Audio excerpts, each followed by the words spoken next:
Hello again, everyone. I'm Ken Greiner, and a good Monday morning to you. Thank you for joining us. If you missed anything on Daybreak this morning, we're going to get you caught up right here on The News Now. We are live on all our digital platforms. That includes WTOC.com, our news app, Amazon Fire, Roku, Twitter, and Facebook as well. All right, first to a developing story out on Tybee Island. An autopsy schedule for today should tell us whether a man died from drowning near the Tybee Pier. The Tybee Fire Department was called to the beach just south of the pier yesterday afternoon.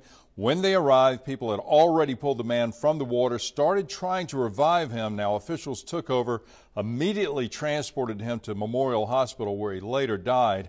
Tybee Mayor Jason Butler tells us the surf was calm yesterday. This is something that was unexpected. So we don't know if this was a drowning or if there were some health conditions that led to what happened. So we'll see. But you know, it was a pretty calm, and wasn't very much wind out there. I mean, we've had these hurricane scares, and the water's been rough the past few weeks, but today was not like that at all. According to the mayor, the man was from Eastern Europe, was in town visiting his daughter. A family member says the man had a stroke a month ago. We'll let you know more after the autopsy results are released. All right, dozens of people are being counted as missing this morning, days after Hurricane Michael hit the Florida Panhandle. The death toll also rose to over the weekend, now sitting at 19 deaths between Florida and Georgia.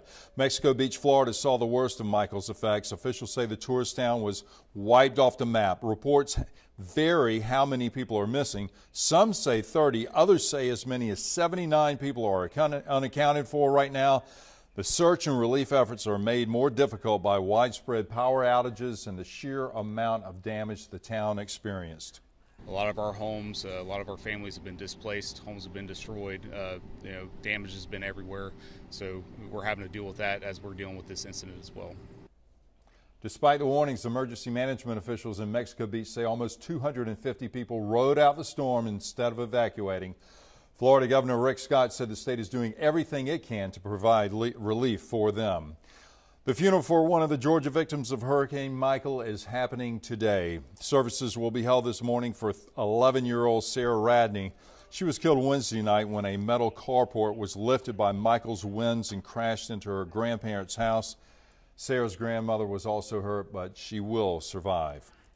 And President Trump tweeting this morning about his plans to visit Florida and Georgia today to see the damage left behind by Michael and discuss recovery efforts. President and First Lady Melania Trump plan to arrive at Warner Robins Air Force Base this afternoon. An exact itinerary for his visit has not been released so far. Right now, we have some breaking news overnight. Just this morning, Sears filed for Chapter 11 bankruptcy protection. Sears used to be one of the biggest names in American retail. It started out as a mail order catalog in the late 1800s, quickly became a powerhouse business, but the company has publicly struggled for years now. The last time Sears recorded an annual profit was in 2010. Since then, it's racked up more than $6 billion in losses. Last April, close to 150 stores in America, including more than 100 Kmarts. Sears Canada filed for bankruptcy protection last summer. Now, just last month, Sears filed with the SEC. There was a substantial doubt the company would survive. Sears previously announced another 46 stores would close by November.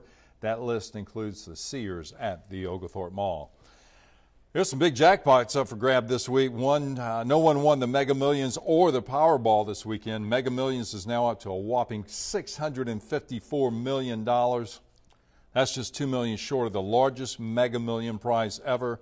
The next drawing is tomorrow night, so be sure to grab your tickets for that one. Meanwhile, the Powerball jackpot is up to $345 million, and that drawing is on Wednesday night. All right, we've got a very special birthday today. That is Tybee Island. The city is turning 131 years old today. Tybee settled back in the 1600s, incorporated as a city on October 15th, 1887. So happy birthday to Tybee. That's going to do it for now. I'm Ken Greiner. Cutter will be back at 11 o'clock, get you updated on the weather and what we're looking for this week.